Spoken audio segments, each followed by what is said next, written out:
Okay, so last class we started to discuss the drivers for supply chain performance. And so we talked about there are two different categories of drivers. One is logistical drivers, one is cross-functional drivers. So then we covered the first two logistical drivers, which are facility and inventory. Now, another really important driver for supply chain performance is transportation. So transportation is, of course, the process we use to move products from one stage to another. And this is a very important lever we can utilize to move the supply chain between the spectrum of responsive and efficient. So basically, if we use faster modes of transportation, it's more responsive, but it's more likely to be more costly, so lowers efficiency. And also, transportation can affect the performances related to, or costs related to inventory and facilities. So if, say, we increase the speed of transportation, how will that affect our inventory cost?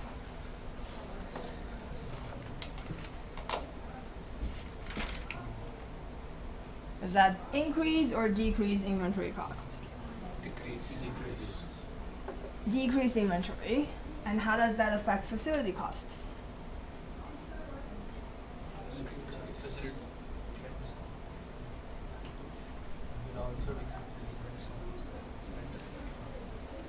Who thinks it's gonna decrease facility cost? Who thinks it's going to increase facility cost? Okay, so can you give me a reason for why you think it's going to reduce facility cost? We're gonna take that space for only that time when we store that inventory. Okay. The goods are in movement. Time-wise, so that benefit we usually cannot have because you cannot say, oh, okay, I want to rent this warehouse only when I hold inventory. It's usually you sign a long-term contract and then you vary the inventory level in the warehouse. But there is a reason why facility costs would be reduced if we increase speed for transportation. Why is that?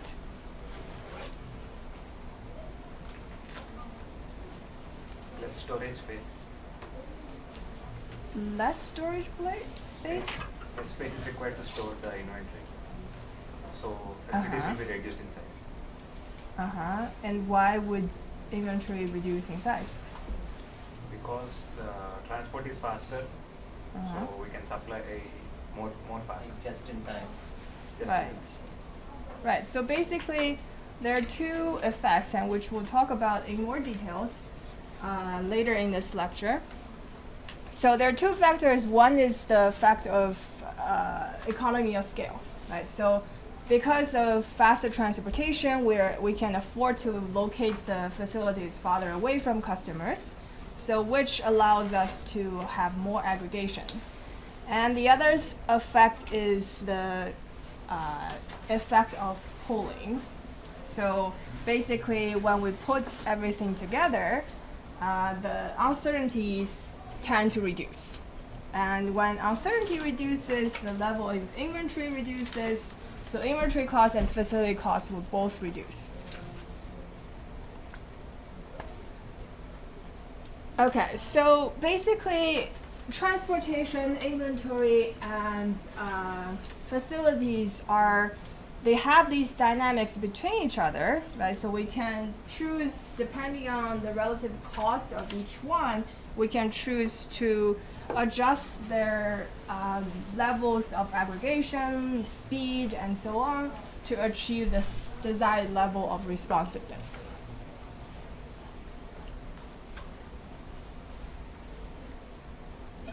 So components of transportation decisions. One is to design the transportation network.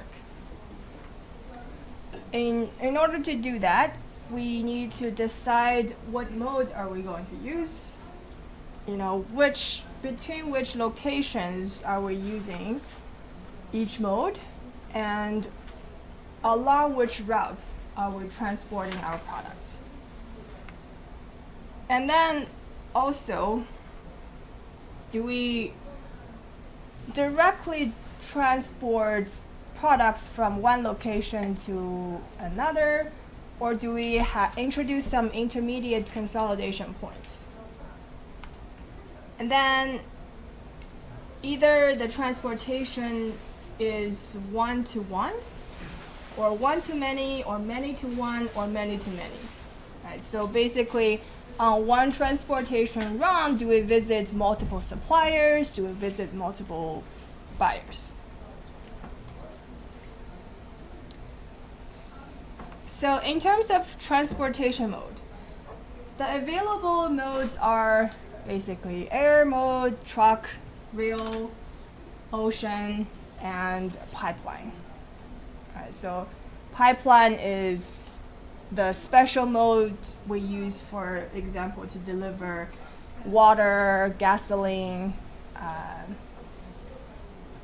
and apart from most those special products, the rest are only be able to delivered by air, truck, rail, or sea. And for information goods, nowadays more and more are transported via the internet, which significantly reduces the cost of transportation, and the delivery is basically instant.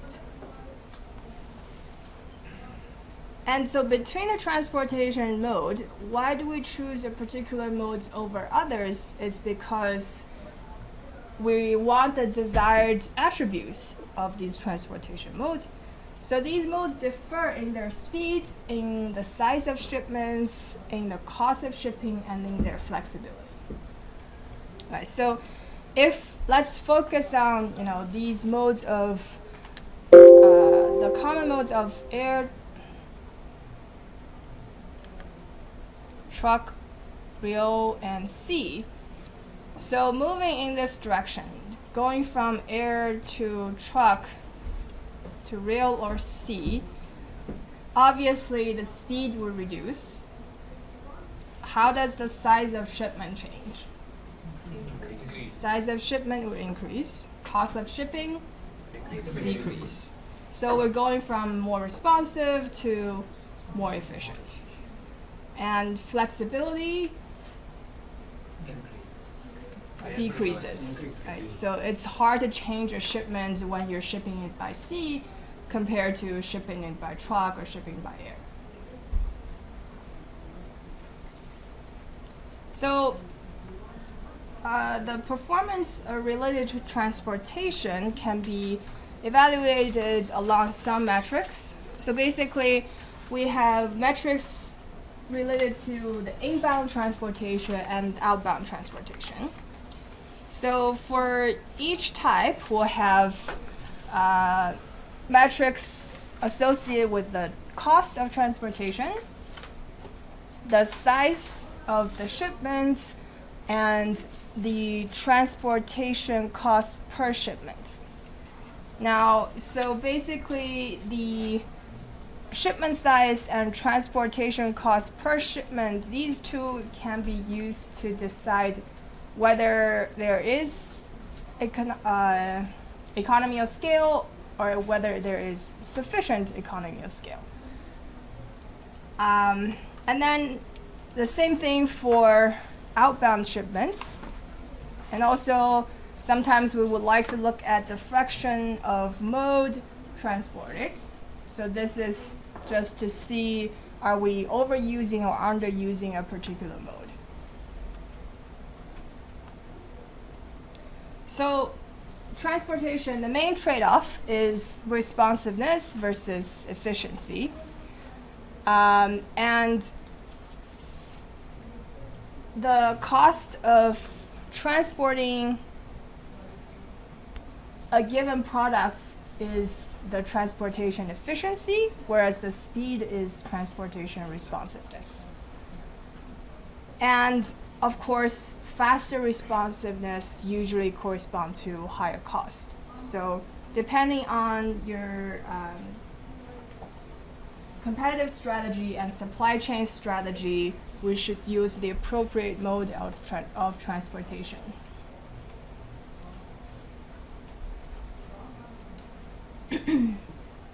Okay, so moving on to cross-functional drivers.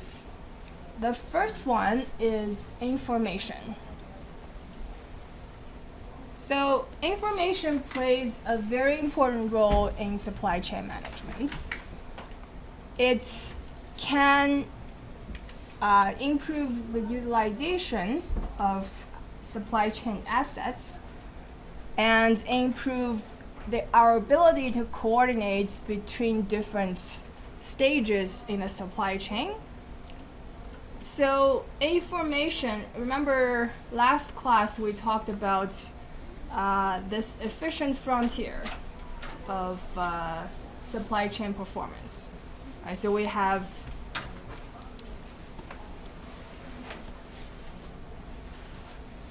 cost versus responsiveness.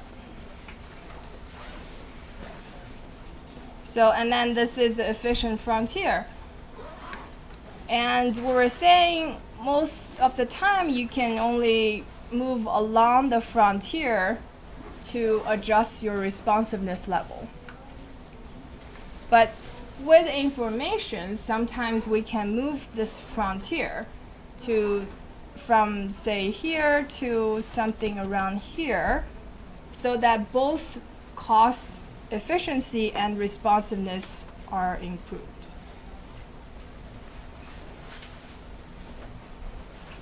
And so, for this information is now more and more used to improve performances of supply chains. So airline industry is one that, airline and hotel industries are ones that are heavily using customer information to differentiate between different kinds of customers, better serve their needs, and derive more revenues and reduce the cost of serving demand.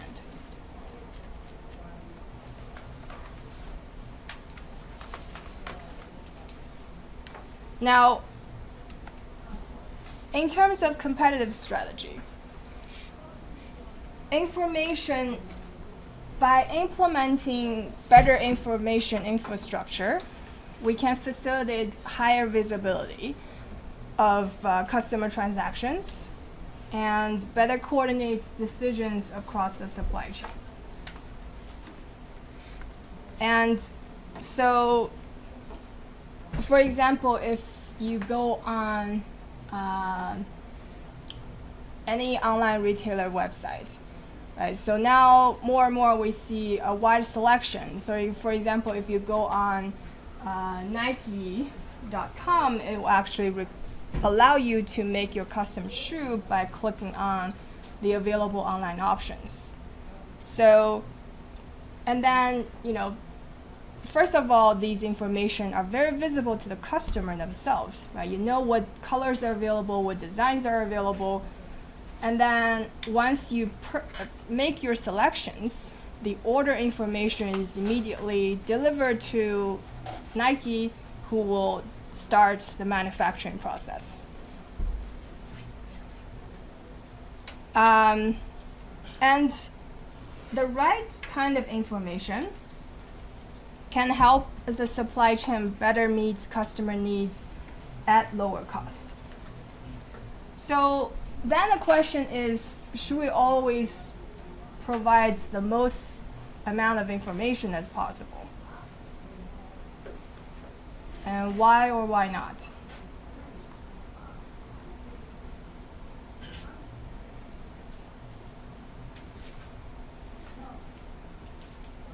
Too much of information will increase the cost actually. Right. So more information will actually exponentially increase the cost for building the infrastructure. So then the value of actually providing more and more information will diminish with the amount of information. So in fact, what we want to do is to share the minimum amount of information required to serve customers to achieve coordination between stages. So for example, if we're coordinating between retailer and supplier or retailer and manufacturer, then it is very costly for the retailer to share all the point of sales data to the manufacturer, which would carry pretty much the same amount of information as if we were to share aggregate level of data. Right, so in that sense, we'll choose to share aggregate data versus point of sales.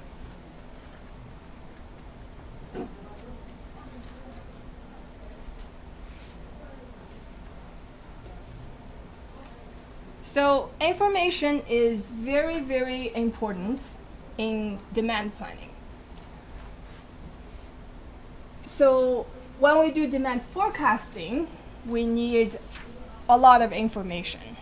Right? The more information we have, the more accurate demand forecast is. But a rule of forecasting is forecast is always wrong. So in order to meaningfully interpret forecasting results, we should always include, in addition to the point estimates, the forecast error. So these forecast error not only give us a sense of how wrong the forecast may be, but also allow us to make important decisions, such as what is the level of safety inventory. And so, of course, if we want to coordinate in between different stages of the supply chain, then we need to share information. So the goal of supply chain coordination is to have everybody work together in order to maximize supply chain profits. So, for example, if we want in a pool system, right? Then, in order for the pool system to work, the retailer must share their demand information with the supplier, and the supplier must share it with their supplier. So the appropriate amount of information is necessary to achieve coordination given the supply chain structure. And then information is also important for sales and operations planning. So the sales and operations planning, this process will generally start with sales and marketing departments communicating what is needed to achieve the desired demand, the desired way of serving demand. So, and then the operations and planning system will say, okay, what are the costs involved? What are the necessary things to do in order to achieve that goal? And then these two will work together by sharing these information back and forth to figure out the plan in terms of production, in terms of inventory, in terms of transportation, in order to make sure that customer needs are met and our supply chain strategy is achieved.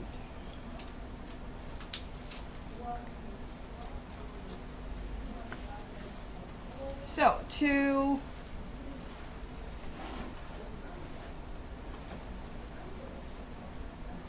evaluate the performance in terms of our information structure,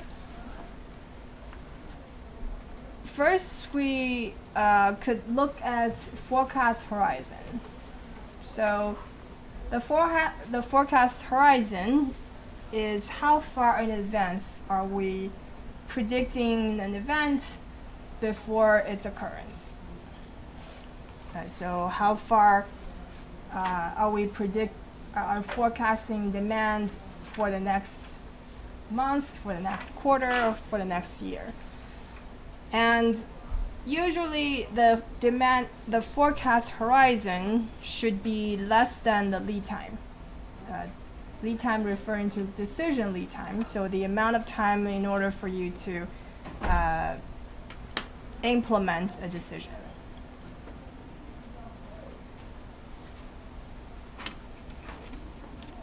And then similar idea for the frequency of updates. So how frequently the forecast results should be updated, and it should be somewhat more frequent than the frequency of decision making. Forecast error, it's a measure of uncertainty, and it drives the response to uncertainty. For example, how much safety inventory we need to carry and how much excess capacity we should build. And a variation from plan. So for example, comparing what is the projected production from what is actually produced in the past month. So this variation will raise some flags during the production process. And we could identify the sources of these surpluses or underage so that they could be evaluated and input into the next period of plan. And another metric is the ratio of demand variability to order variability. So basically this is the ratio between the variability going downstream to your customers and the variability from upstream, so the variability from what the suppliers give you. And usually if the ratio of demand variability to order variability is greater than to 1, suggests, or significantly greater to 1, that suggests a possibility of bullwhip effect. And we'll go into, so this is a very important effect in supply chain, and we're going to illustrate in more details later on in this semester.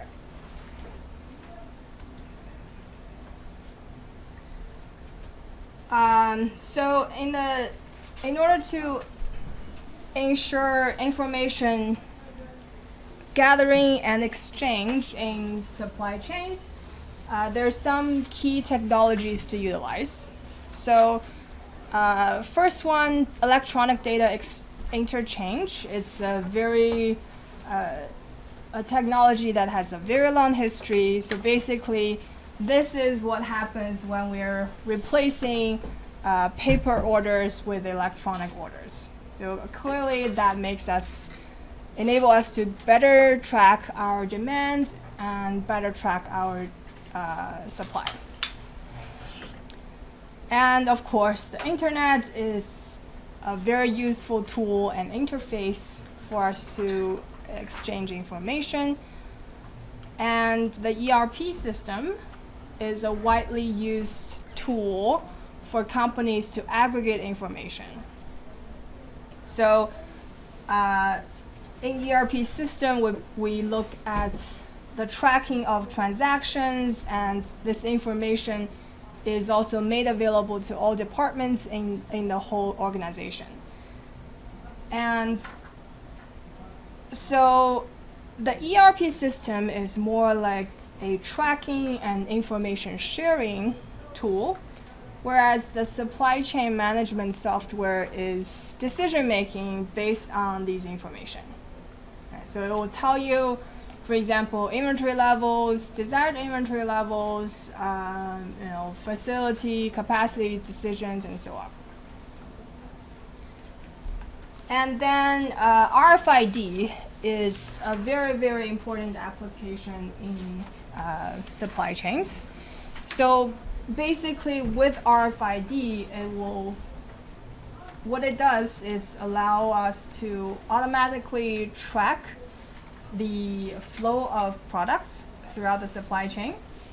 So there's passive RFID, where you basically will need a person to manually scan, for example, the barcode in order to track the inventory. Or you could have an active RFID, so which would continuously emit a signal, so you will always know where it is.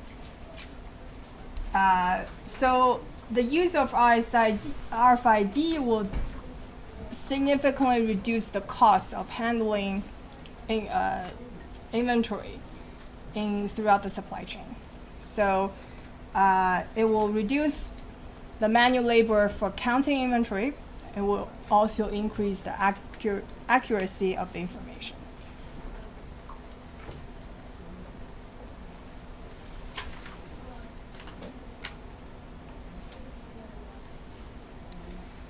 Okay, so moving on to sourcing. So what sourcing does is defining what are the set of businesses processes required in order to purchase the goods and services required to perform our supply chain functions. And so in sourcing, we'll determine whether a certain task, whether it's production task or service, transportation, logistics, will be performed internally or by a third party. So, and the goal of sourcing should be to increase the total surplus to be shared through the supply chain.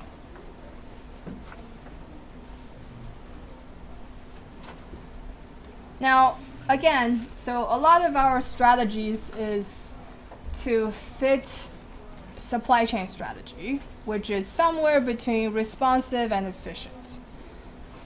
Now, sourcing is the same. And so they can affect the level of efficiency and responsiveness in a supply chain as well. One is through how far are you sourcing from, right? If you source from across the globe, then of course it will be less responsive. And that might be justifiable if it lowers the sourcing costs a lot. And another one is how responsive the supplier is, right? So if they have a fast turnaround, they can manufacture the same product with a short lead time, then that will also lead to improved responsiveness.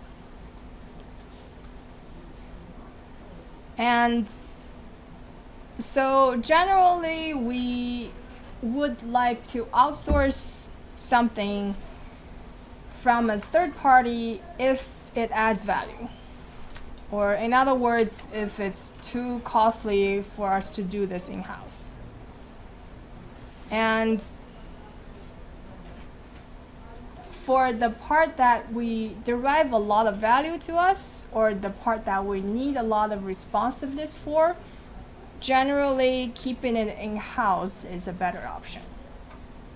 So that is clearly reflected in Zara's policy, right? So Zara outsources the basic clothing items to Asia, and that is less responsive but more cost efficient, and allows them to utilize economy of scale. If they were to build all that production by themselves, then it will be very costly. And for the more responsive part, the more uncertain part of the supply chain, they do build their own facilities in Europe. So one is the distance is shorter, and the other is they have the full control of the facility. So both will improve responsiveness.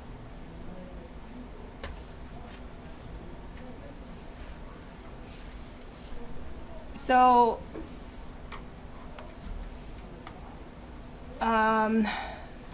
the classic in-house or outsource decision is made based on whether we can raise the supply chain surplus through sourcing from a third party than if we could do that on ourselves.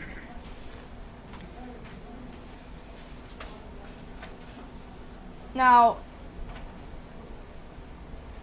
usually for another key consideration is if there is a lot of confidentiality in some process that involves the core technology of the company, then usually that is kept in-house.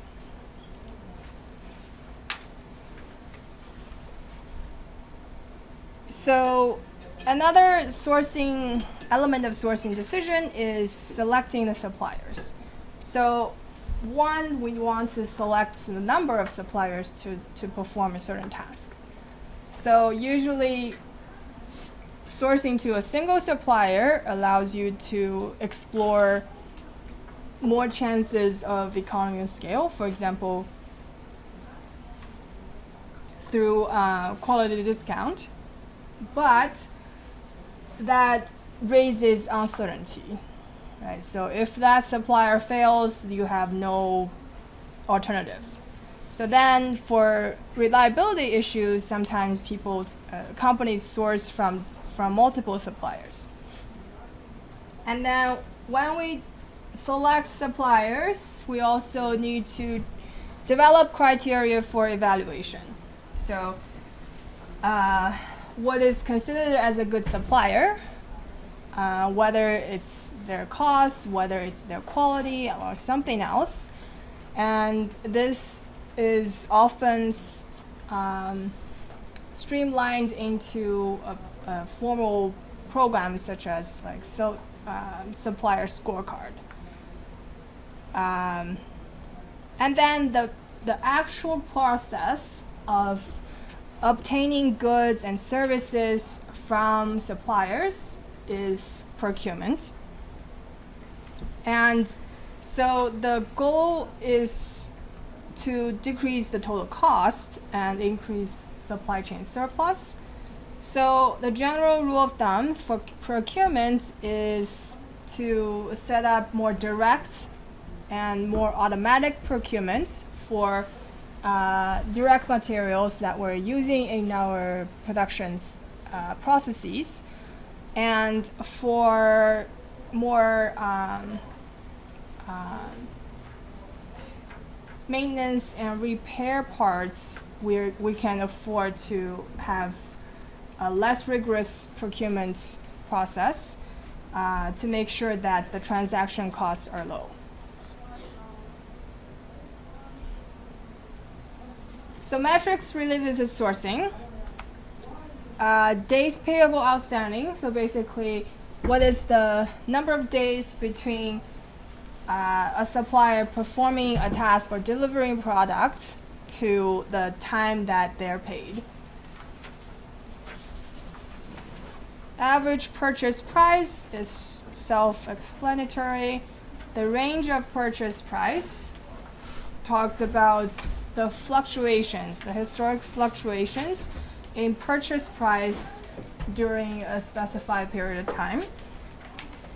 And the goal is to quantify if there is any, for example, economy of scale or any quantity purchase correlation with price. Average purchase quantity, the goal to look at that is to make sure that there is a significant or sufficient level of aggregation that we're taking advantage of economy of scale. Supply quality, straightforward.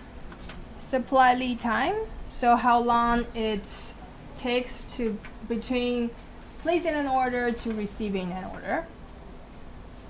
And so long lead times is indication of less responsiveness, and so that is an important indication of whether the supplier will fit in our strategy. Percentage of on-time deliveries, so measures service level, measures how reliable the supplier is, and supplier reliability more than on-time deliveries. It's measures exactly what is the deviation of quantity delivered and deviation of time delivered to their promised quantity and time. So, again, poor supplier reliability will lead to less responsiveness, and also it could add inventory that we need to hold in order to meet our customer demand.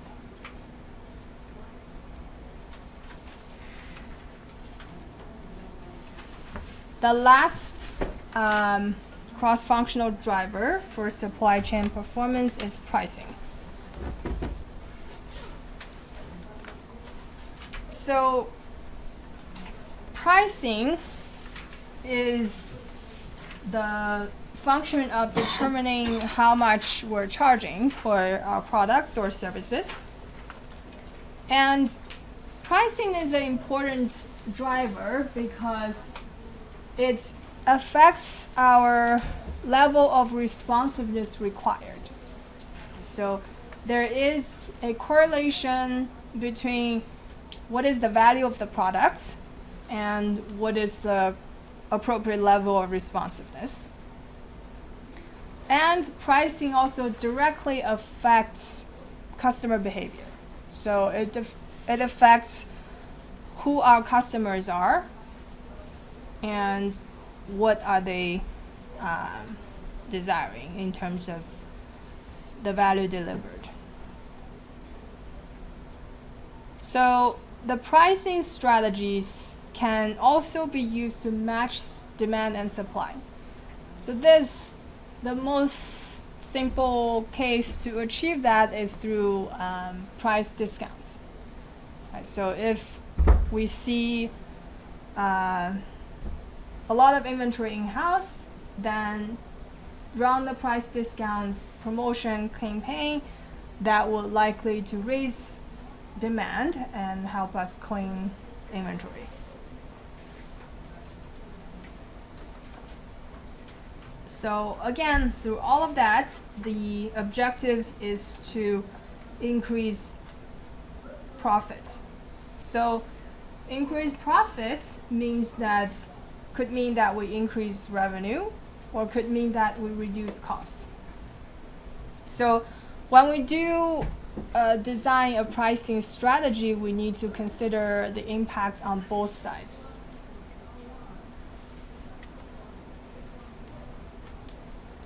Now, we need to consider pricing and its relation with economy of scale. So generally, we could use a pricing strategy with quantity discounts. So the more you buy, the less unit prices. One thing to pay attention here is to make sure that the pricing strategy is actually consistent with the inherent economy of scale of the production process. Right, so if you order too much quantity discount to customers, and that drives a lot of demand, then but your production process doesn't actually reflect that economy of scale, that would basically reduce your profit margin. And then another comparison between pricing strategies is, do we use everyday low pricing? Means that the price is reasonable and stable over time, versus high-low pricing. So perhaps I set a very high baseline price, but at times we do price promotions. So which strategy is better?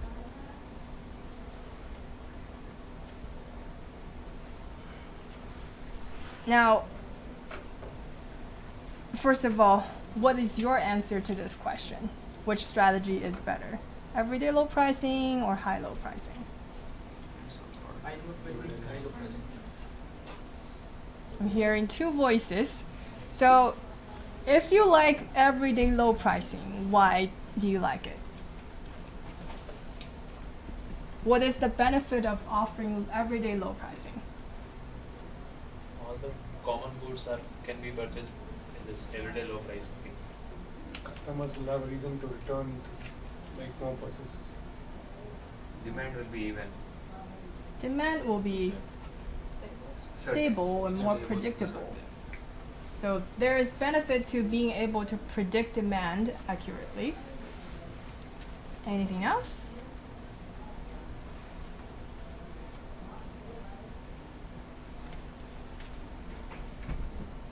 So think about the principles that I just said. When we're considering improving profits, we need to consider two sides. One is improving revenue, one is reducing cost. So can everyday low pricing increase revenue? Maybe. Increase demand.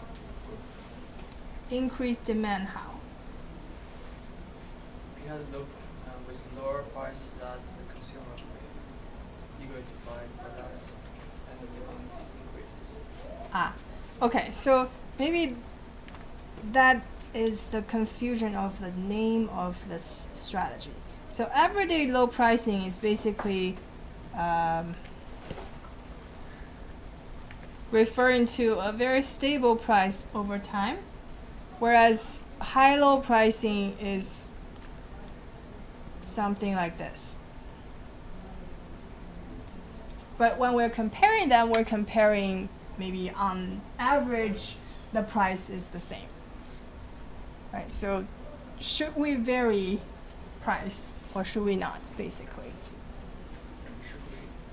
We should be.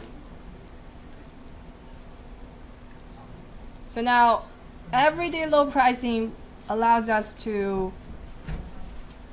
forecast more accurately. And what is the implied benefit of that? Inventories will be reduced. Inventory could be reduced. Right? So everyday low pricing allows us to reduce cost. What does high-low pricing do? Increased revenue. Increase revenue by Seasonal.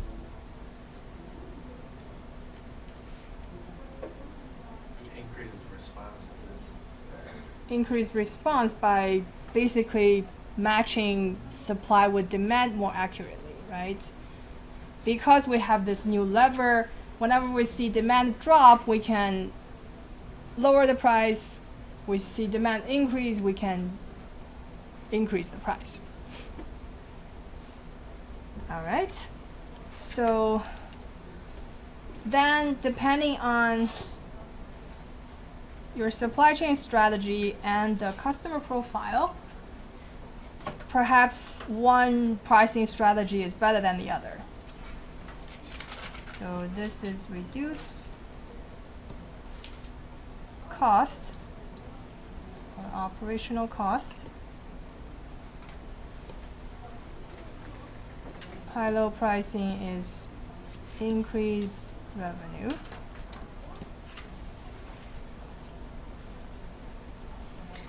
And another consideration for pricing strategy is whether offering a fixed price or offering a menu of prices. Right, so a fixed price is what you see when you go to retail stores. Right, each product has a price tag and it has only one number on it. A menu of price is what you see, for example, when you check out on Amazon. Right, it will give you, say, if you want 1-day delivery, what is the price? If you want 2-day delivery, what's the price? If you want standard shipping, what's the price? And so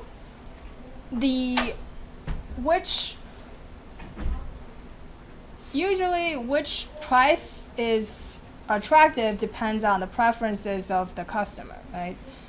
So some people prefer to pay less, and then I'll select standard shipping. If I want to actually get my product fast, then I'll select 2-day or 1-day shipping. And usually, unless the menu is too overwhelmingly long, usually menu pricing provides more benefits than fixed pricing, right? Because when you design a fixed price, you can only select the segment of customer who like that pricing, who can accept that pricing. When they do a menu of pricing, that allows us the opportunity to capture different segments.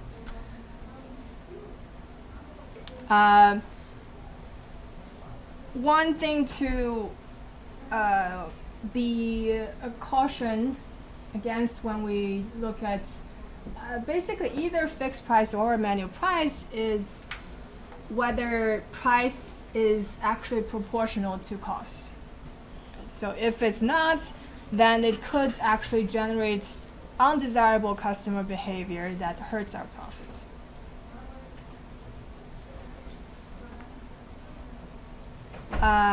So finally, in terms of price-related metrics, one is profit margin, so the percentage of profit as a percentage of revenue. And then day sales outstanding. So the time between selling a product or selling a service and actually receiving the money for the sales. Incremental fixed cost per order. So that's the incremental cost that is independent on the size of the order. So, for example, changeover cost of a manufacturing plant, or the transportation cost, or part of the transportation cost, or the order processing cost, that is independent on the shipment size. Incremental variable costs, so that is the part of the cost that is proportional to the size of the order. Right?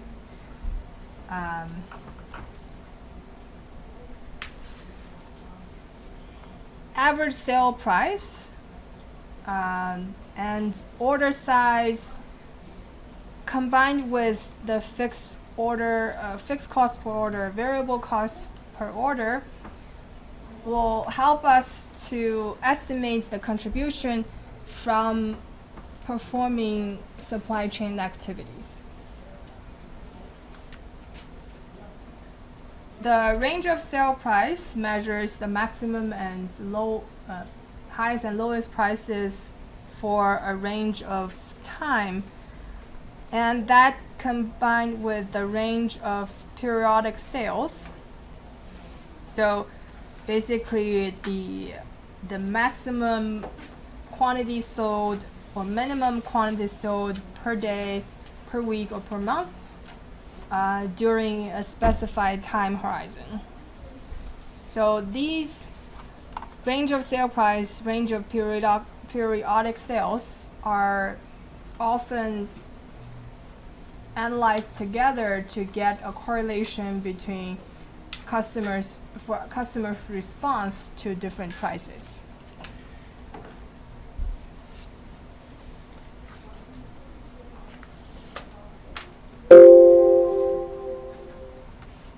Any questions for this topic?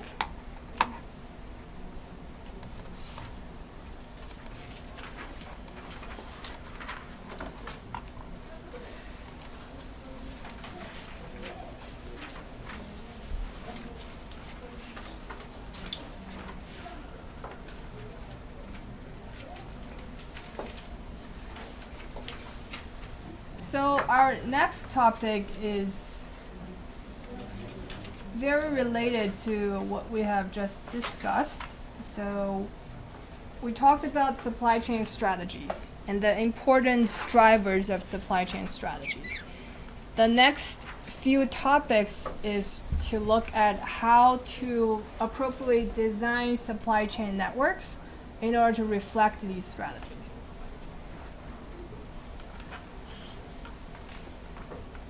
So in chapter 4, we're going to look at distribution networks. So chapter 4 is more of a qualitative summary of what are the key factors to consider when we design a distribution network, what are the available options, what are their weaknesses and strengths, and then placing this into our modern day supply chains, which often operates omni-channel, so basically both online and in-store channels, in order for us to have the appropriate effective cost efficiency and responsiveness for the supply chain. And then in chapter 5, we're going to look at actual mathematical tools and models to solve the network design problems.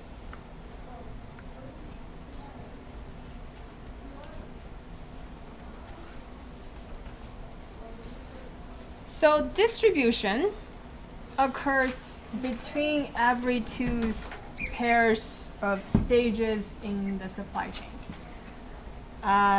You can see the supply chain itself as a distribution process.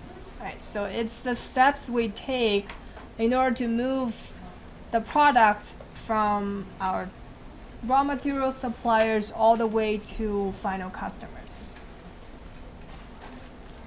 And so distribution is a key driver to profitability, and of course it's saturated in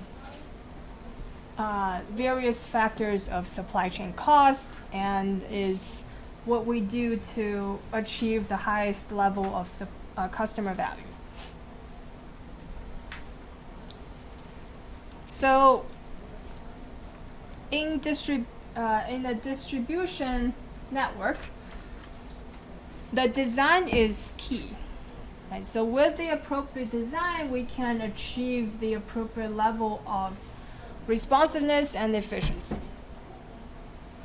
So, for example, in the supply chain, in a distribution network of Walmart, their emphasis is on efficiency. So a lot of exploration of economy of scale, whereas in 7-Eleven distribution network, the emphasis is very much on responsiveness. So when you look at the structure of the two supply chain distribution networks, they look very different. And so the process of designing a distribution network has two broad phases. In the first phase,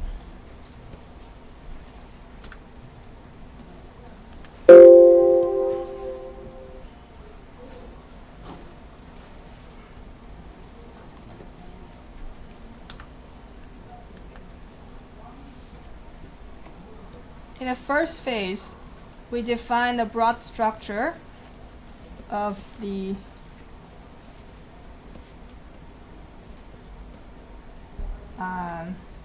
supply chain distribution network.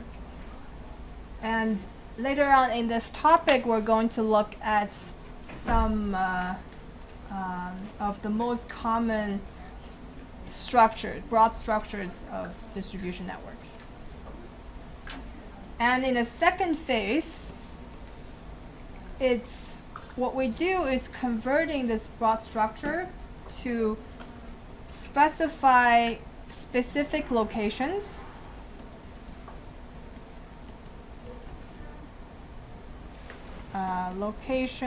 of facilities and their capability,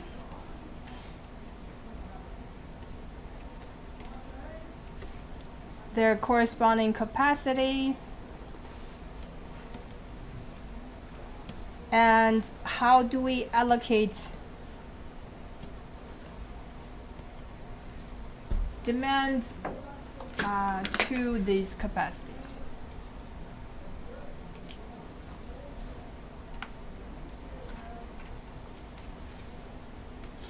So in order to evaluate the performance along two dimensions of the distribution network, we need to look at two dimensions. One again is the value to customer, one is the cost. Right, so this is in terms of supply chain surplus view, or you can also look at it from revenue versus cost, which is the profit view.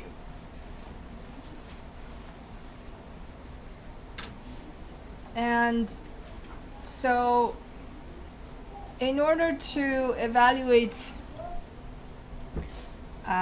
the performance of distribution network design, we need to evaluate its impact on customer service, which directly determines the value provided to the customer, and then the cost for operating under the distribution network. And the profitability is determined by both revenue and cost.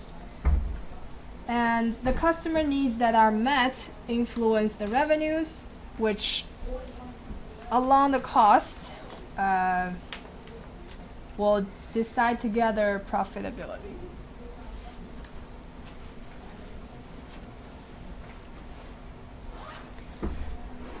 Now, to look at the value part, what are the elements of customer service that is affected by network structure?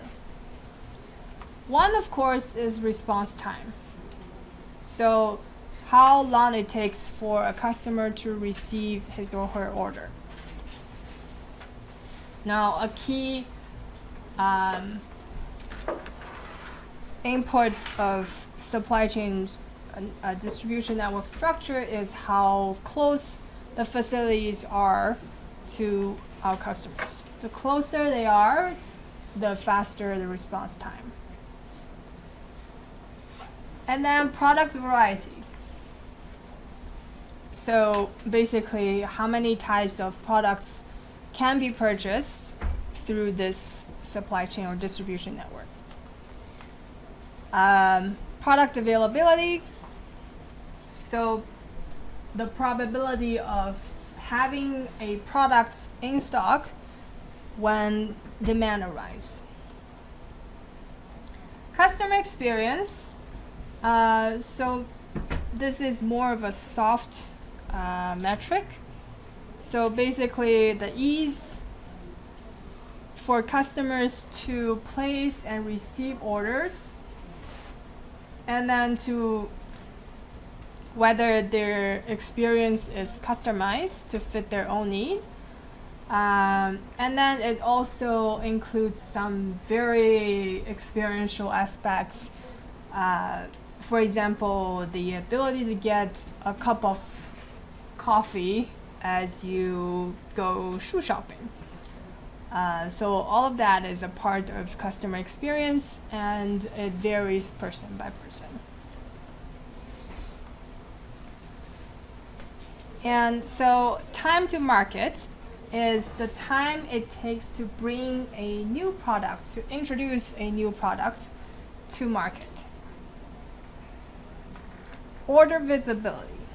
So this is how easily can you track your orders.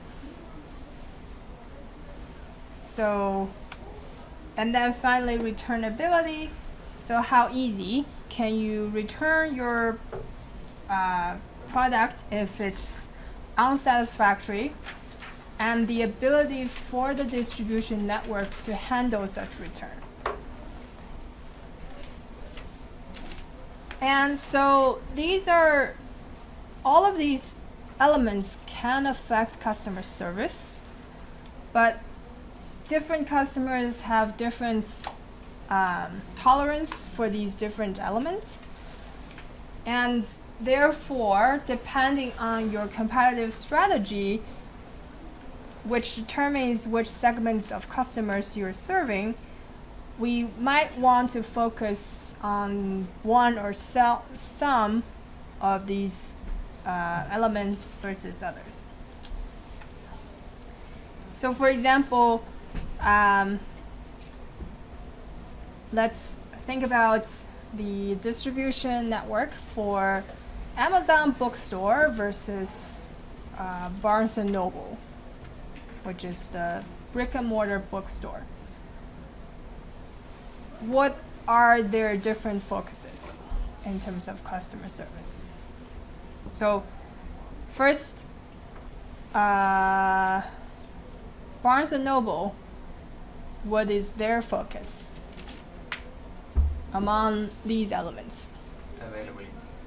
Availability. Availability? So think about availability refers to the percentage of time when you want a book, and then you can actually find this book in a shop's inventory. Which one, Barnes & Noble versus Amazon, which one would have more availability? Amazon. If you compare their inventory variety, right, Amazon will have much higher variety. So this is more for Amazon.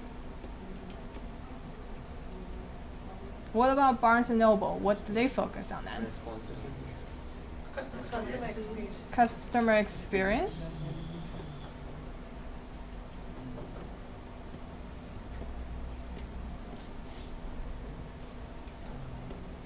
What else? Response time. Response time and perhaps returnability.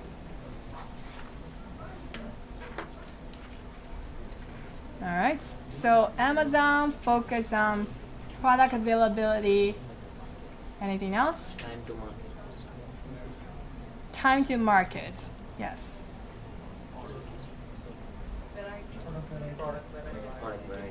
Product variety. Yep. And of course, order visibility, but Barnes & Noble really doesn't have that issue. Right.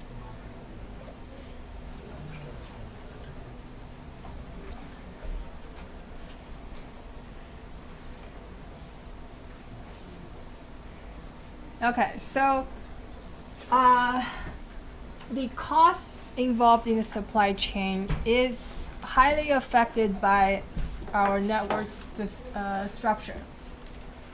So specifically, the cost of inventory, cost of transportation, facilities, and information are all determined by what the distribution network design is. And so sourcing and pricing are also affected by the distribution system, but we'll talk about the links in the future. All right, so let's take a break for now, and we'll come back and look at each of these costs.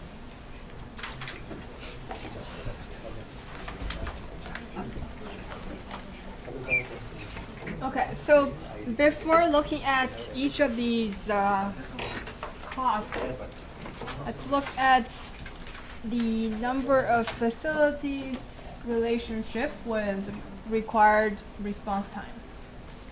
Alright, so generally, if we have high requirement for quick response, then that means we need to increase the number of facilities. Right, as that implies that we can introduce more facilities closer to customers. And so that's one of the reasons why we see, Amazon or Walmart's building more and more warehouse facilities and building more of their retail centers, pickup locations, in locations that are closer to customers. Okay, so now we can look at what is the relationship between number of facilities and inventory cost.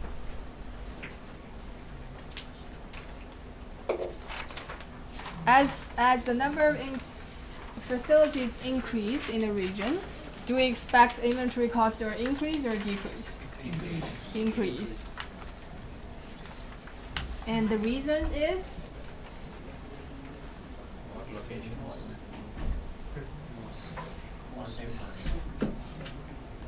Two reasons.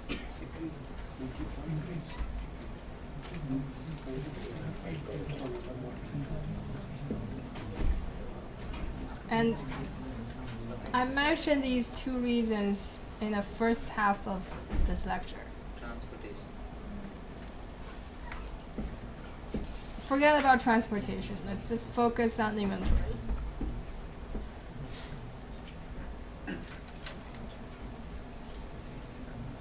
Storage space increase. Okay. Why is that?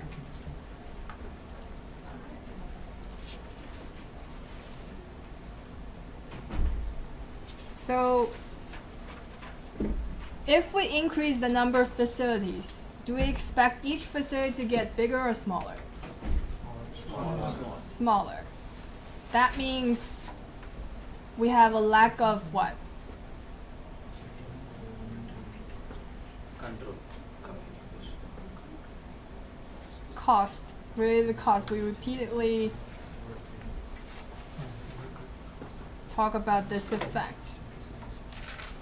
Right, so in terms of costs, if we have pulled everything together, as opposed to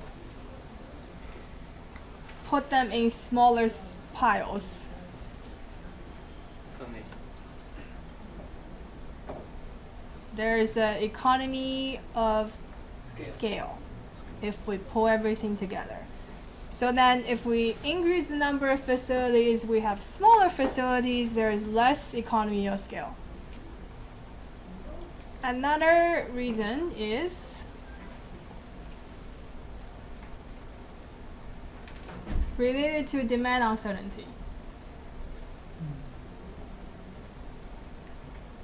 If we distribute inventory to smaller facilities, that will increase or decrease implied demand uncertainty.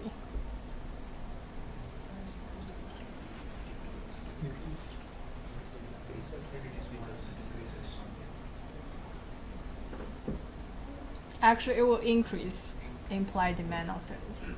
So that will lead to a higher need for safety inventory. So for these two reasons, inventory costs increase as the number of facilities increase. What about transportation cost? Number of facilities increase, transportation cost Decrease. Why? Distributed network, right? We're closer to customers. Okay. So I can show you that you're partly correct.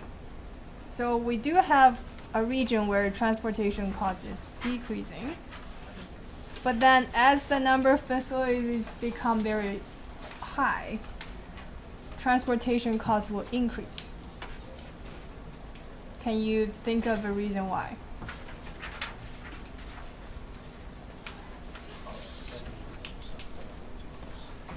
This number of products in the location. What's someone A less number of products in that particular location. less number of products in so less economy of scale, but on what portion of transportation? Internal. Inbound, right? So basically, suppose this is a city and we're building, you know, a number of facilities inside of the city. So the transportation, one is to deliver products from each of these facilities to customers, and one is to distribute inventory to each of these facilities. So say I have a truck that transports from a supplier to each of these facilities. So this is our inbound transportation. Now imagine if I build on the very extreme side, if I build numerous number of facilities in this region that's close to customer locations, right? And so the transportation will be close to just delivering from supplier to all of the final customer locations. And we know that that transportation cost will be very high. So hence this region of increase. And this initial region of decrease is for the reason you mentioned. As we're approaching customer more and more, this last mile of outbound transportation, so this portion will decrease.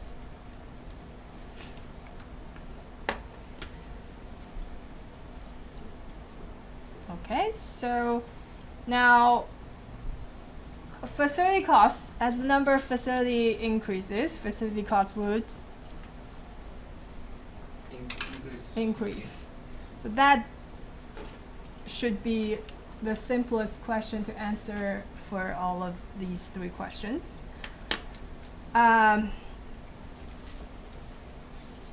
So the overall effect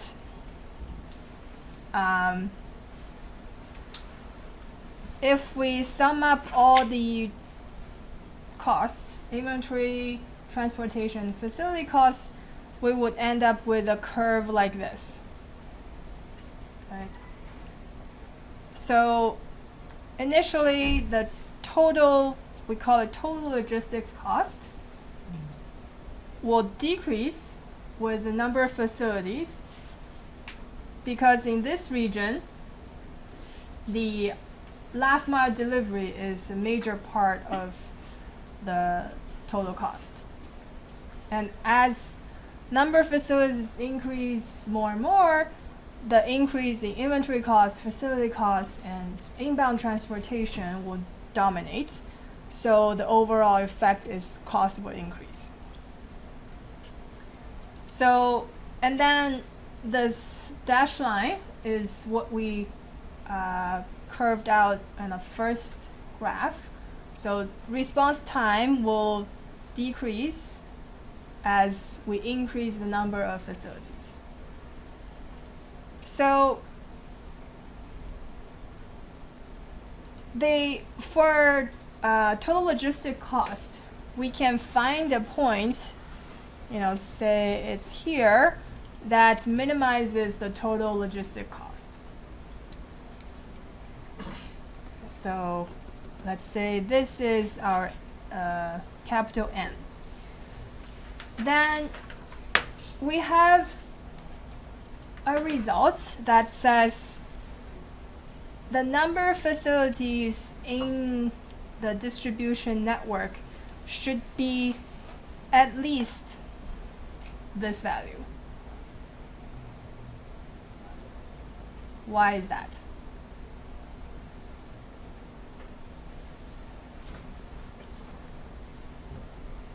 Now what happens if I have a number of facilities that's less than this value? Response time will increase and the cost is higher, right? So there is no benefit. So then I can only move in this direction. Now, so if we are confident that the increased benefit by increase the number of facilities beyond this N value, then we can justify for a higher number of facilities. So basically,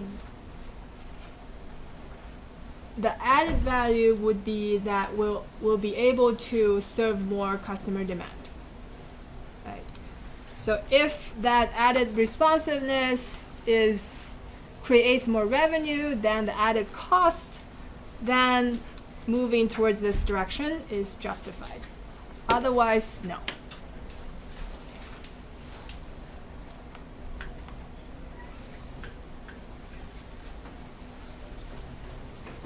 And so we're going to look at the design options for a distribution network. So these are the general structures of types of distribution networks. So in selecting these distribution network structures, we look at two key decisions. So one is whether the products will be delivered to customers or we'll ask customers to pick them up. And then will product flow through an intermediate location or intermediary company in addition to the manufacturer of the product itself. So we're going to look at 6 common designs of distribution networks. So the difference between these distribution networks is, one, where is inventory stored?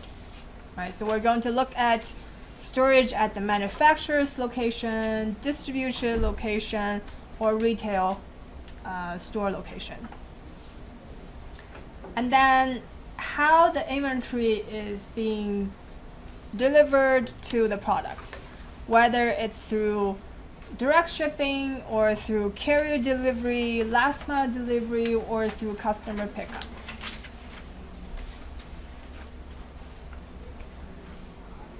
So in the first structure, we have manufacturer storage with direct shipping network. So this option is the so-called drop shipping mode.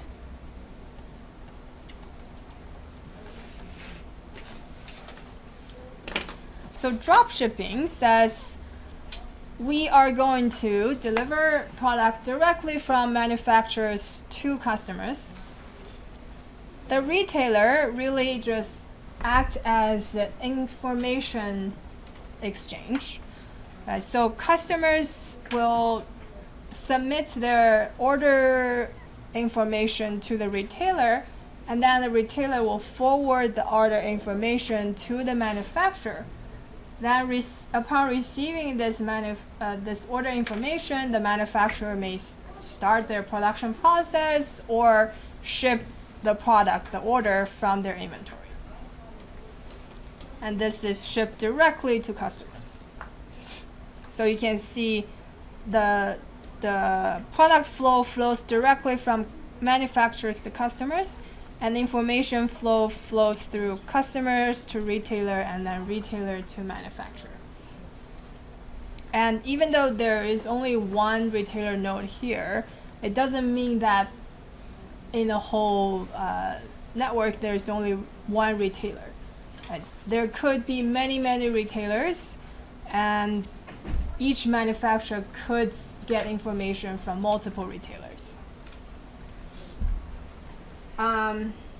Okay, so can you think of an example of a company that uses this kind of network? Dell. Dell. Yep. So basically, where the retailer, or actually Dell, would receive online orders, so they don't actually go through a retailer to ship their product. So a more appropriate Amazon. So yes and no, part of Amazon. When there is a buyer in Amazon, it should be like this. Right. So Amazon has two models. If it's fulfilled by Amazon, then it's not this. If it's not, then basically if we place an order on Amazon, Amazon will tell a supplier, say this customer ordered this, and then that supplier will ship the product to you. Usually that takes longer than Amazon Prime.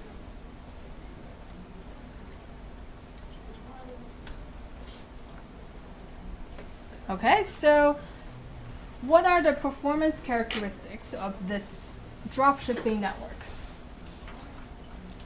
So the biggest advantage of dropshipping is that we're able to aggregate inventory. So inventory is aggregated more and more as we move farther and farther upstream of the supply chain. So because inventory is stored at the manufacturer's side, then we have the highest level of aggregation.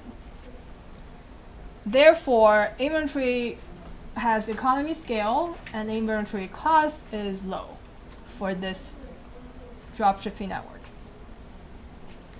Transportation is costs high because the distance of travel is long, and the manufacturer is responsible for delivering to customers' homes. So that's very little economy of scale.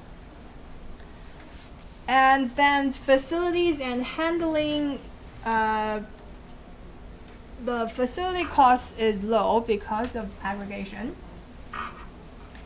And some savings on handling costs if the manufacturer has the capacity to manage small shipments. But generally, facility cost is low, handling cost could be high. Information, so because the information goes through an intermediate stage, right? So we need to build this infrastructure to transport information from customer to retailer, from retailer to manufacturers. So that requires significant investment.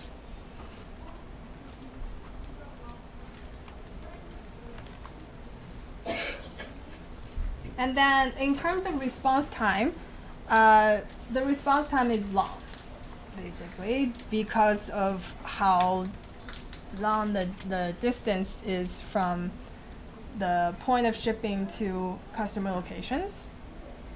But because of the aggregation effect, we're able to offer a higher variety of products and have higher product availability.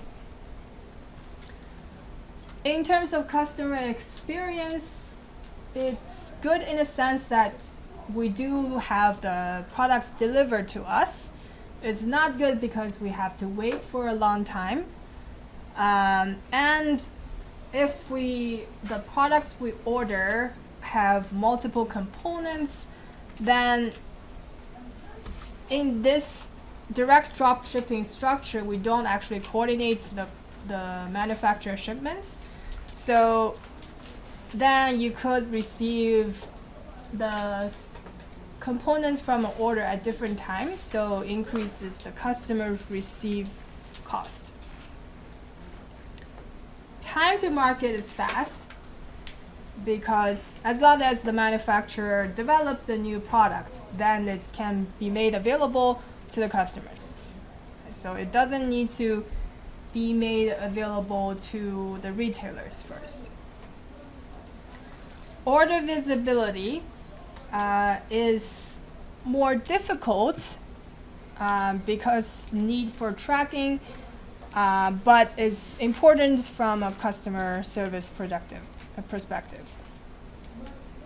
Return is difficult to manage because the returns are to be shipped back to the manufacturers, and they're also difficult to implement.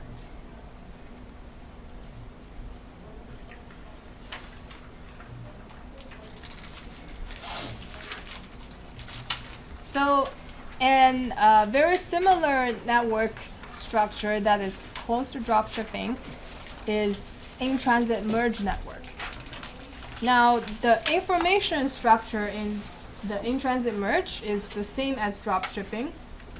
The only difference is that when the manufacturers ship the product to customers, they're first merged in this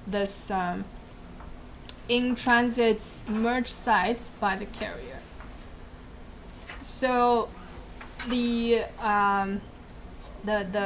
benefit of this is when customers order products that are multi-component, then this in-transit merge acts as a coordinator between different components. And so, for example, if you order a computer online, which include a CPU and a monitor, right? So the CPU is coming from one factory and the monitor coming from another factory, then the shipments from these two factories will merge in the in-transit merge, and they will be combined as a single delivery and shipped to the end customer. So it will reduce the customer's receiving cost, so improving customer experience, but also from the shipping point of view, transportation costs may be reduced because of the aggregation here after the transit merge.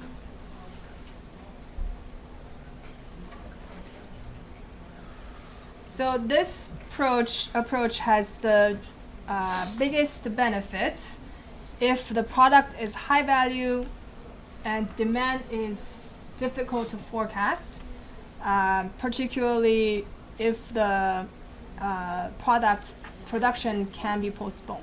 So basically this transit merge acts as the last assembly process of the production.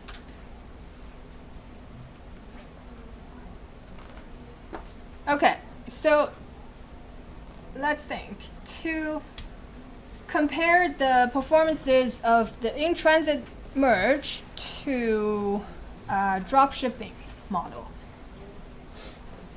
how do you think the costs related to inventory, transportation, facilities, and information will change?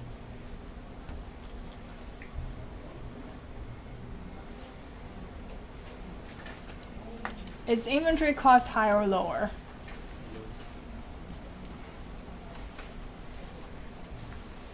So inventory cost is determined by the level of aggregation. Right. So in this transit merge, the inventory location is the same, still at manufacturer location. Therefore, at the same level of aggregation, so inventory cost is similar as before. What about transportation cost? Reduced because of the aggregation effect in the last leg. Right. Facilities cost. Increase. increases, we need to add this extra processing at the in-transit merge location. Information Increases. increases. Why is that? Still happens at the in-transit merge, right? We need extra information With the retail. of what the composition of the order is. All right, so in terms of the other performance measures, they're all similar to drop shipping, with the difference in customer experience. Now, because they're receiving is a single delivery rather than multiple deliveries, customer experience is improved. Response time could be marginally higher due to the actual merge step.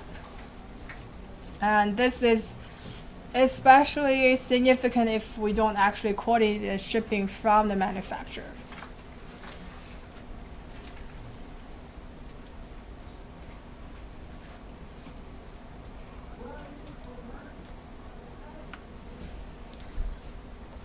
Okay, so another structure is distribution storage with carrier delivery.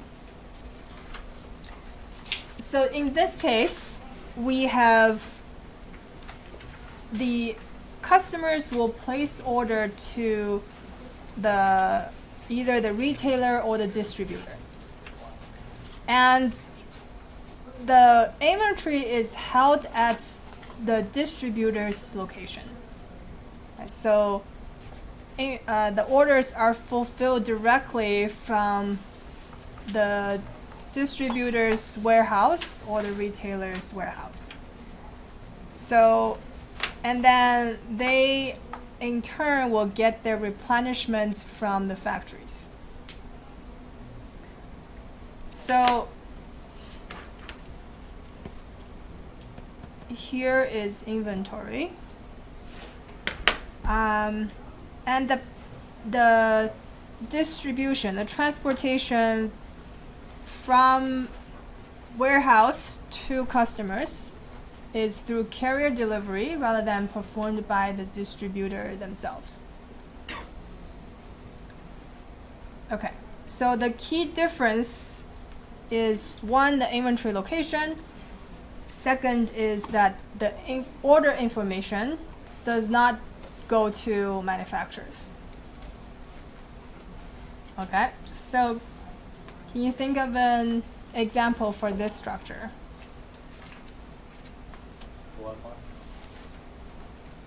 Walmart. Yes. Okay. So this would be online portion of Walmart. Yep. Because the products are still shipped by carriers to customers. And basically, the fulfilled by Amazon part of Amazon business is also similar to this structure, although they're more and more discarding third-party carrier delivery and using their own delivery service.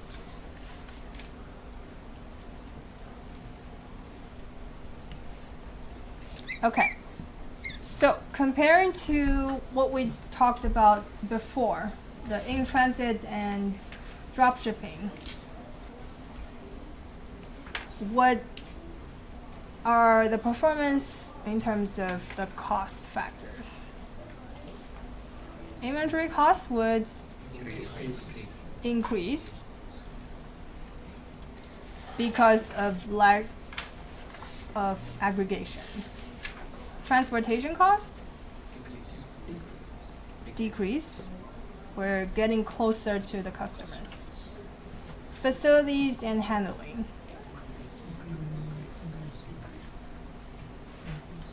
increase, again because of lack of aggregation. Information decrease.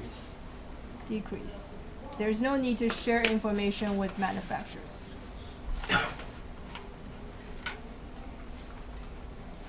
Response time. Increase. Less. Lesser. Decrease? Less. Faster, right? Yeah, decrease. Product variety. More product varieties. Increases. So what determines product variety?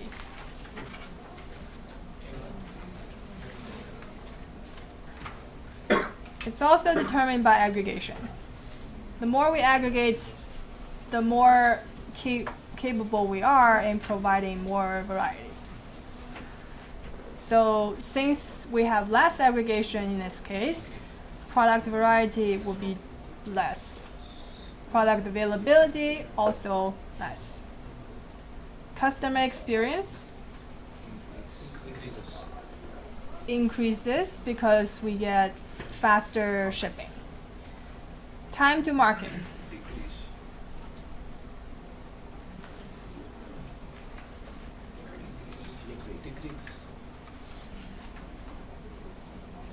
Time to market increases.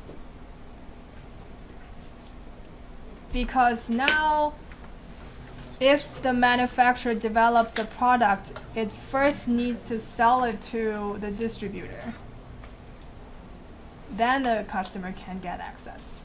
And so, time to market increases. Order visibility increase or easier. Returnability also easier.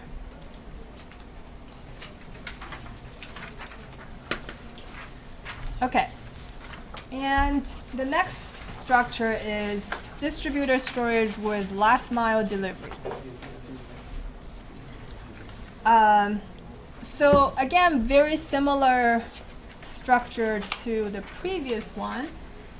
The difference is, one, the distributor now does the final delivery to customer themselves rather than using a carrier.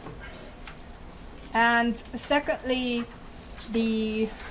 usually this case would require the distributor retailer warehouse to be very close to customers in order for it to be called last mile delivery. So generally, to deliver to customer is within a couple hours or an hour. So which is also what you see on delivery services like Instacart and those food delivery services, which often guarantees delivery within 1 or 2 hours. So again, in this case, the distributor will hold inventory and does not pass on order information to the manufacturers. So, an example of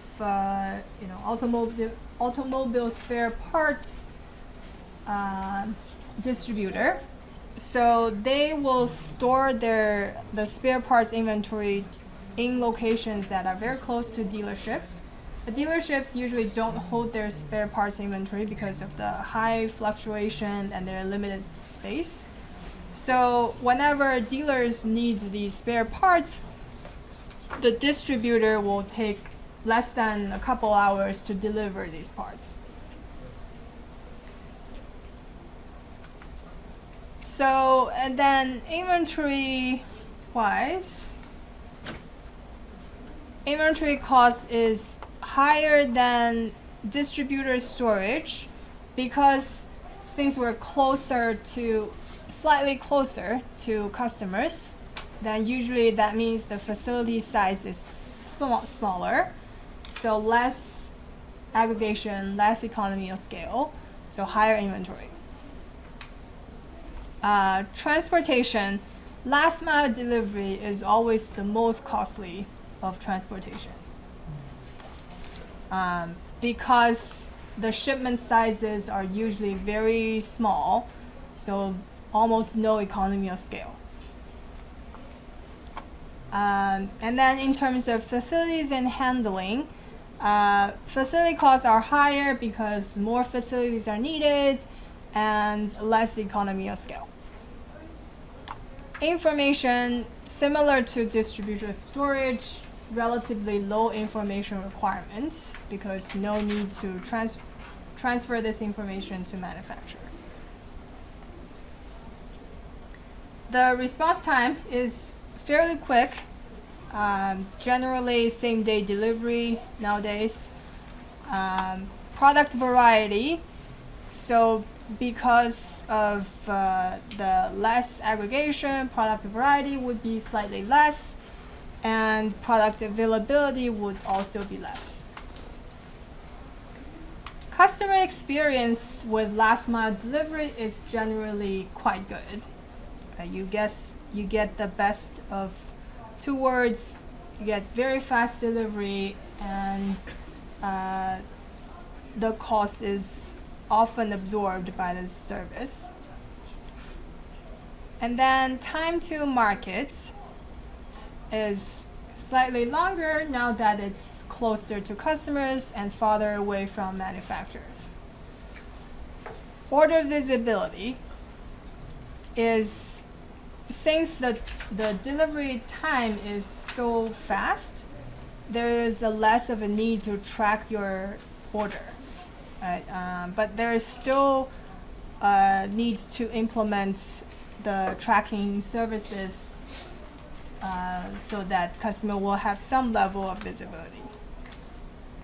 And because of the short distance between the distributor and customers, it's easier for a return to happen also.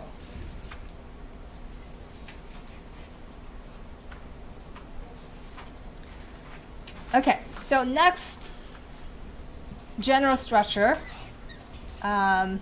where we allow customer pickup.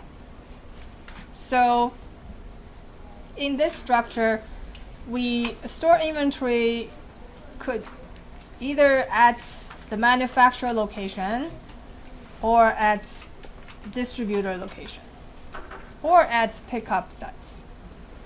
So the customers, the retailer will still act as sort of an information hub.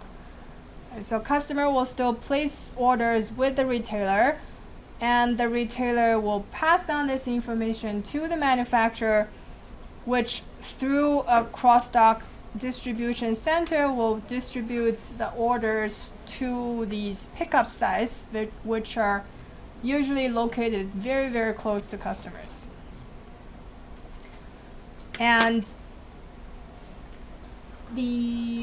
for example, we have Amazon lockers, right? So you place an order with Amazon, and then sometimes you will see, if you have Amazon Prime, you have the option for 1 day pickup, right? So then you go to a Amazon pickup locker site that is very close to you, and then pick up your order the next day.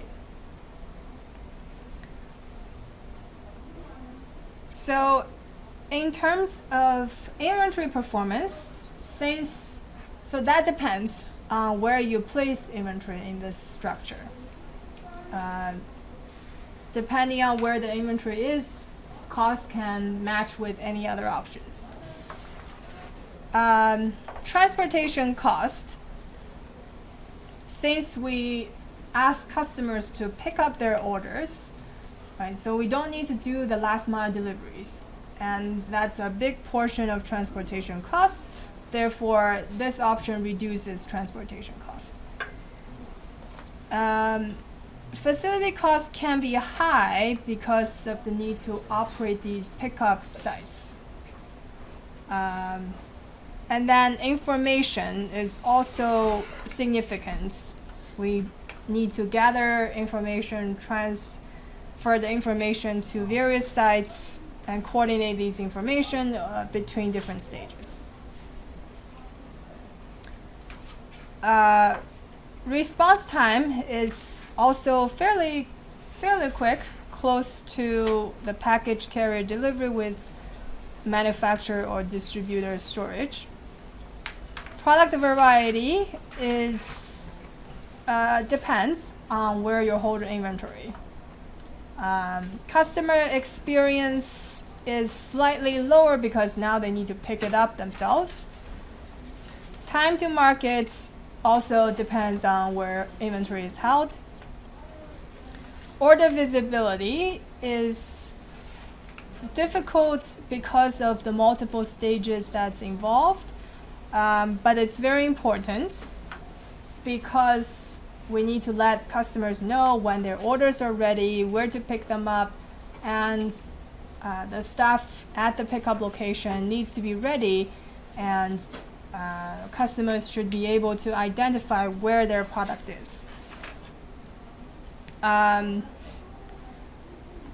Return is fairly simple. A lot of cases, the pickup location also serve as return centers.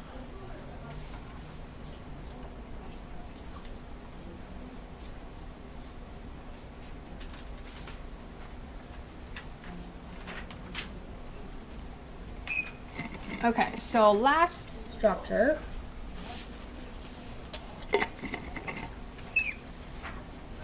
is perhaps the most traditional structure of retail storage with customer pickup. So basically, this is a typical retail store, right? Imagine if it's Walmart, they have Walmart stores, and we as customer will go to Walmart stores and we submit our order information directly to these stores, and they don't need to submit this information to any upstream parties. The customers, we pick up the products ourselves from the store, and then the retail store will get their products from maybe distribution center or maybe directly from manufacturers.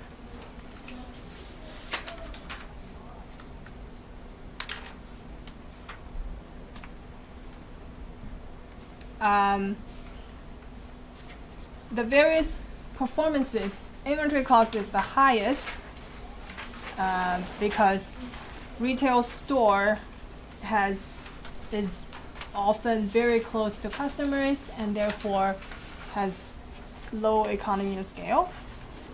Transportation is lower because now we don't need to ship it to customers.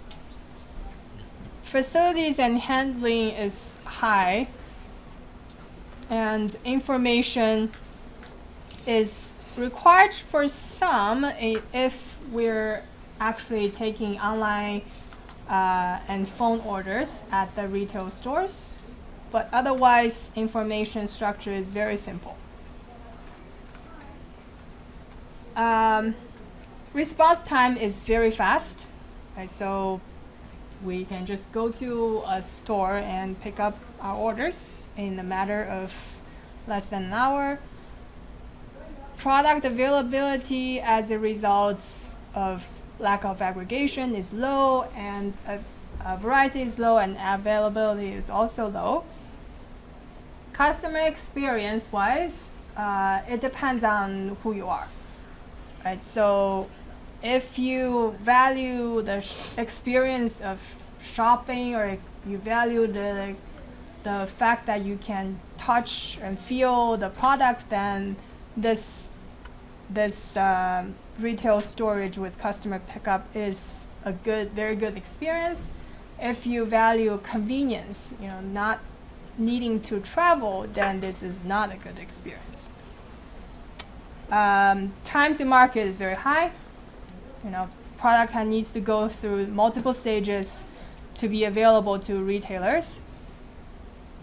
Order visibility is a trivial task here because we just pick up the order in store, we don't need to track it. Returnability is also very easy. Right, so if we don't like something, we can just go to the stores and return them in person.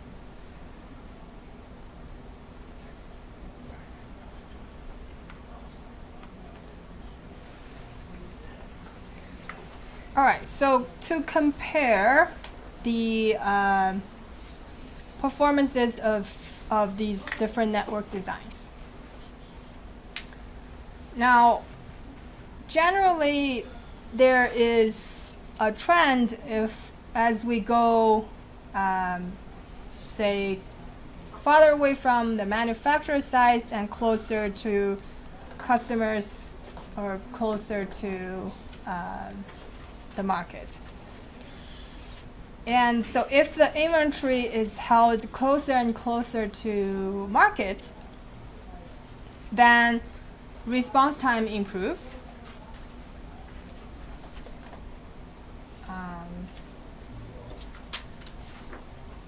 Say we do inventory closer to market, then response time will decrease.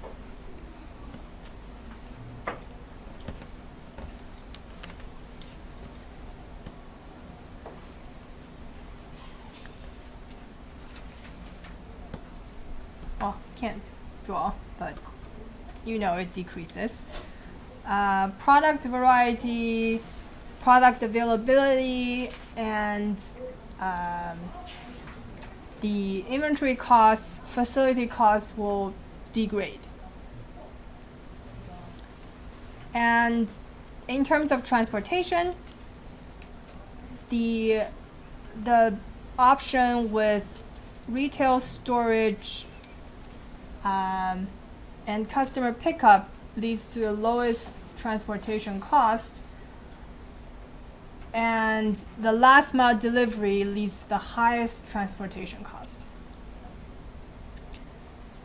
And in terms of customer experience, generally as we get closer to customers and less pickup is needed, we have higher customer experience.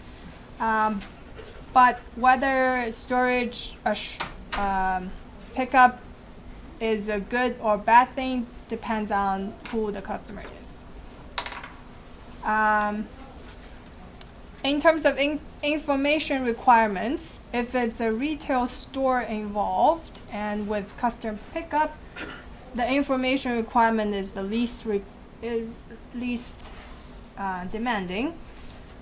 And if we have manufacturer storage with pickup, then the information requirement is very high.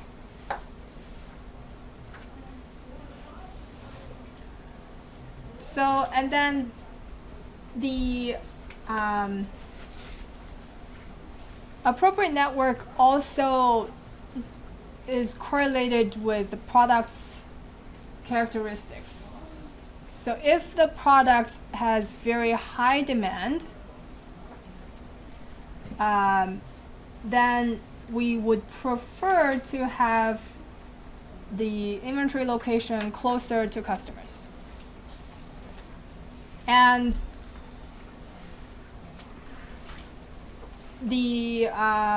for example, in Amazon, they stock very high, fast-moving items at most of their warehouses, and slow-moving items at only a few warehouses, and very slow-moving items will be drop-shipped from the manufacturers directly.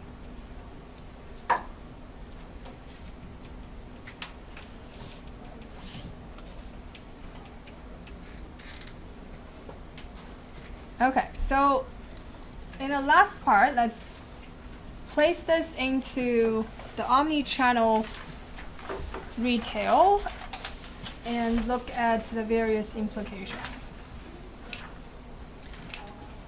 So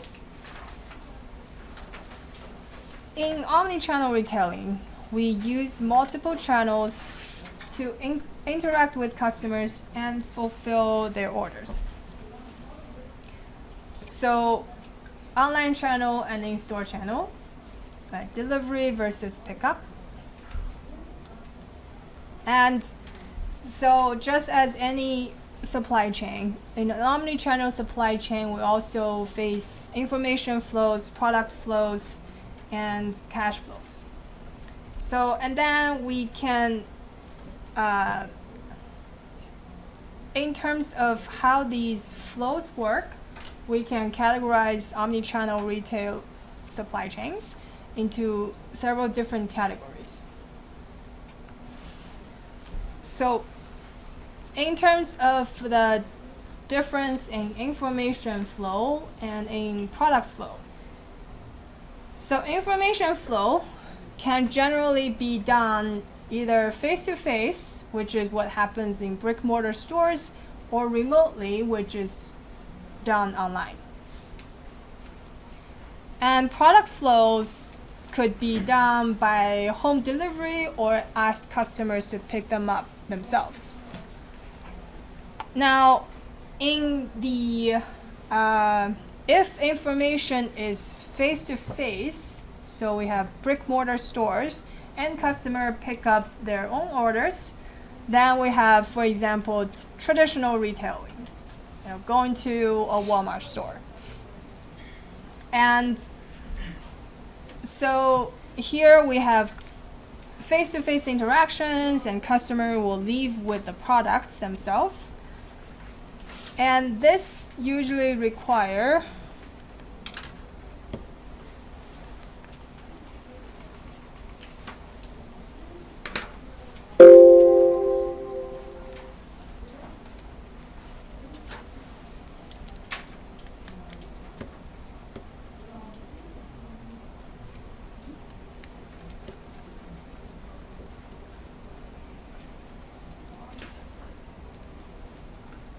not sure why I can't write on this.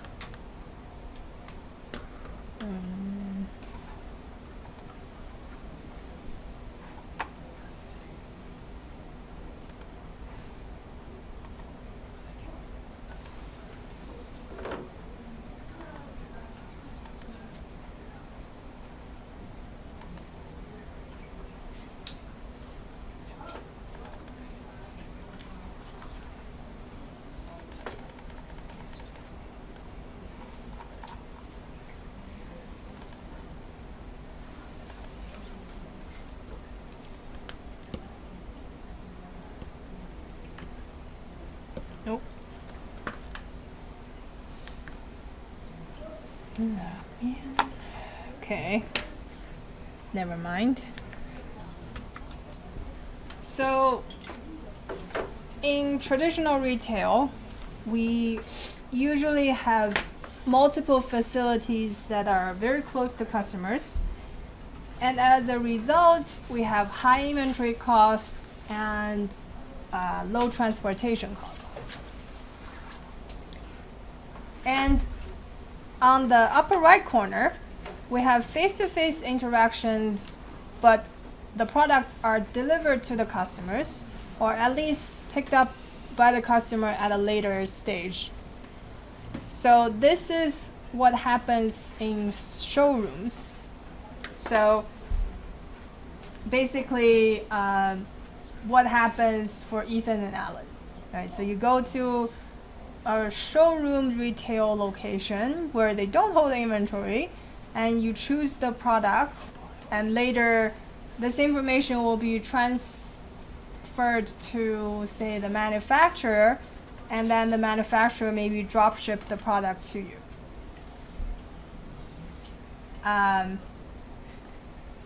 So again, this will have low level of inventory, still smaller facilities, but more transportation costs and higher requirement for information structure.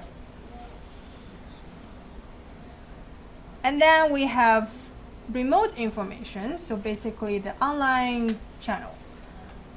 So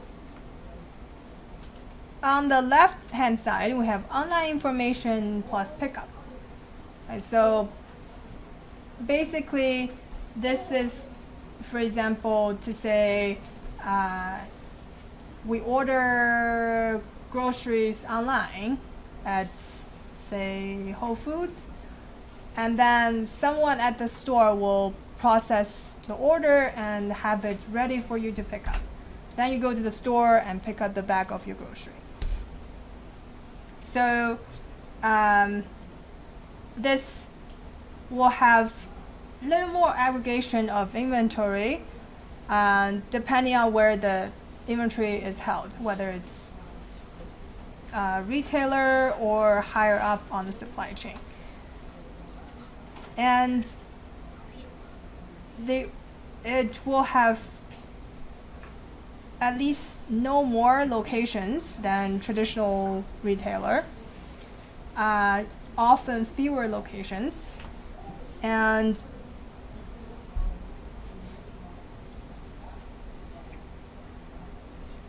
customers, the downside is that customers must travel to pick up their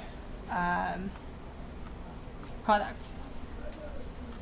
And on the lower right side, we have the quintessential online model. Right? So we place order online and it's delivered to us. So here, the aggregation of inventory is often very high since they can hold inventory in these centralized locations. Fewer facility costs, but the transportation cost is high because we need to do possibly last mile deliveries.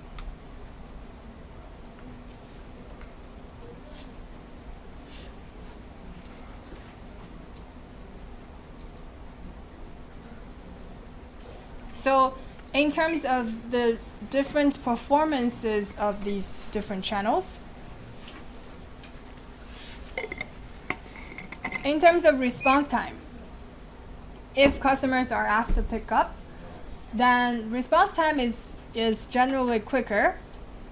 Although information goods is one exception, right? So information can be delivered online instantly. However, there is a major push by all of these online retailers to reduce their response time.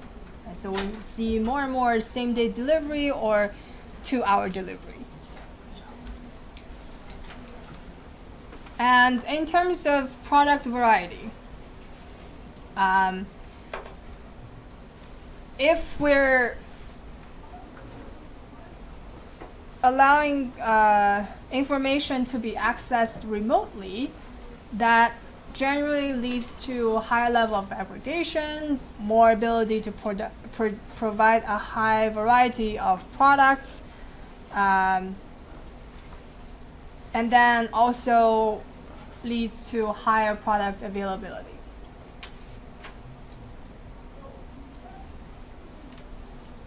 In terms of customer experience, because different people have different preferences, often the benefit of having an omni-channel supply chain is that you can cater to different preferences. Right,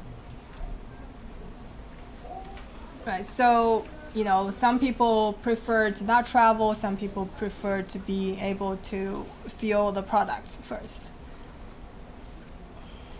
And so, and then if the firm is selling online, then often that would mean it will allow us to have faster time to market. Right? So we don't need to make the product available in retail stores or distribution centers. And the showrooms are also quicker than having retail stores directly facing customers. Order visibility is critical if we have online orders or if we have showrooms, right? Just because these are products that has to be delivered to the customers, and if we have a retail setting, traditional retail setting, then order visibility is automatic and not an issue.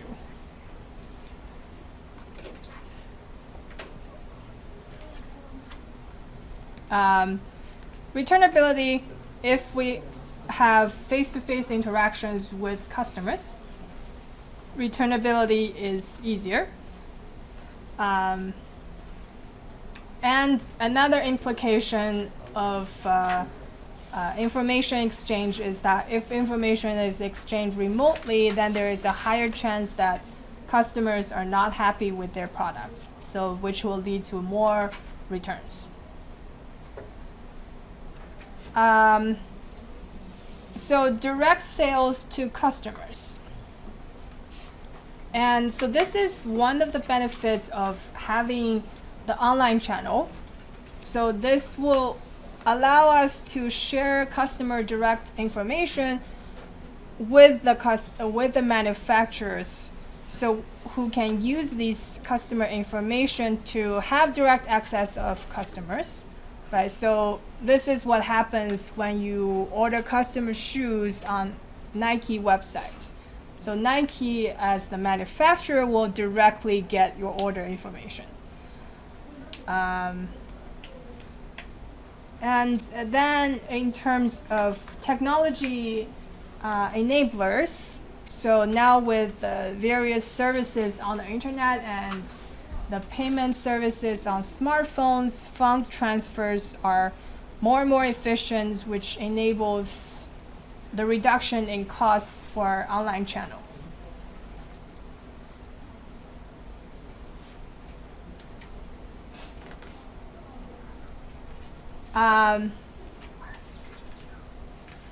So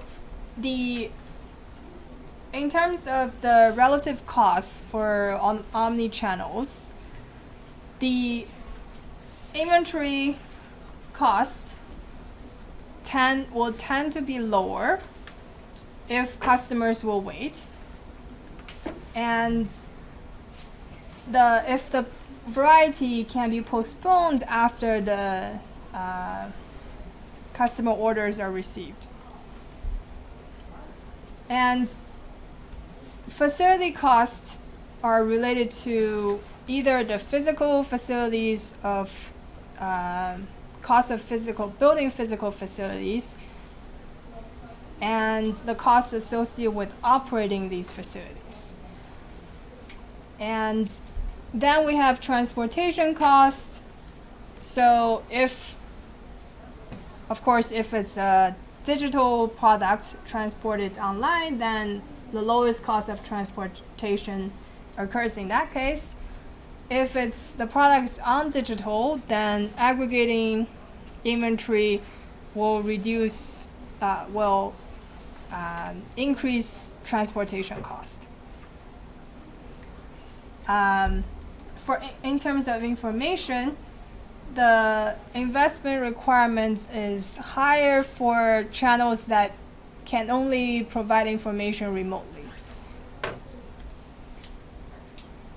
I have a question. Yes. So if you have like 4 methods for the omni-channel, and you add all those costs up, won't you eventually get like, the one option that's the lowest cost, and you end up weeding out the other options? In terms of the cost, you might end up, yes, when you only list their costs, one channel probably will have the lowest cost. But remember, our goal is not to reduce costs, our goal is to improve profit, right? So adding up the different channels is not comparing which one has the highest revenue. Our total revenue is the addition of all these revenues, right? So they could eat each other's revenue, but a lot of times they add on, they complement each other. So basically, we can capture more demand through different channels.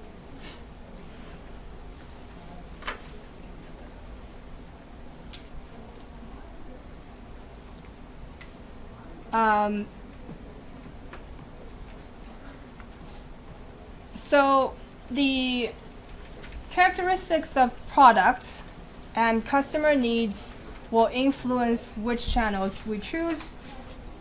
And in terms of the values created by serving product needs. We can look at product dimensions in terms of demand uncertainty, value, and information complexity. So in general, say demand uncertainty will grow as the product variety grows. And oftentimes, demand uncertainty also increase with the value of the product. So, you know, if you compare diamonds versus flour, diamond is very high value, demand is very uncertain, and it also requires information complexity, because in order to describe what is this diamond, you need a lot of specifications rather than a flour.